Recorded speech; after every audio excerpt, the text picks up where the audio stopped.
ভাই তিশা হাতের কোনো লজ্জা সরম নেই, এখনো আখির পিছনে কুকুরের মতো পড়ে আছে। এবার আখি তিশা হাতকে নিয়ে স্ক্রিনশট শেয়ার করলেন, যেখানে আখি যাদের সাথে কাজ করে প্রমোশন করে তাদেরকে নাকি তিশা হাত ফেক আইডি দিয়ে নক করে তাদেরকে ফ্রিতে কাজ করে দেওয়ার প্রস্তাব দেয়।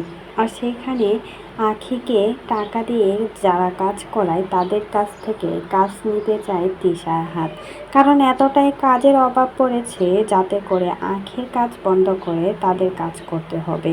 আর এটাই এখন স্ক্রিনশট ভিডিও রেকর্ড ফাঁস করে দিল আখি।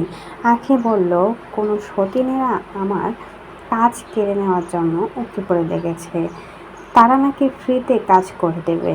আমি টাকা বেশি নেই, আমি টাকা দিয়ে কাজ করি, আর সেজন্য তারা নাকি ফ্রিতে কাজ করে দেবে। ভাই তোদের কি কোনো লজ্জা শরম নেই? আর কত আমার পেছনে পড়ে থাকবে? এবার তো এখন নিজেদের দিকে তাকা। আর কত নির্লজ্জ হবে? পোস্টে আখি তিশাকে ইচ্ছে মতো ধুয়ে দিল।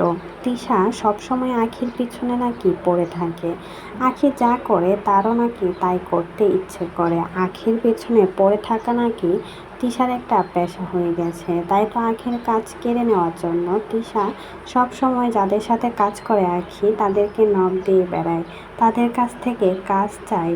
আর তারা একদম ফ্রিতেই না করে দেয়, তাদেরকে দিয়ে কোনো কাজ করাবে না, তিশাকে দিয়ে কোনো কাজ করাবে না আখির সাথে যারা কাজ করে।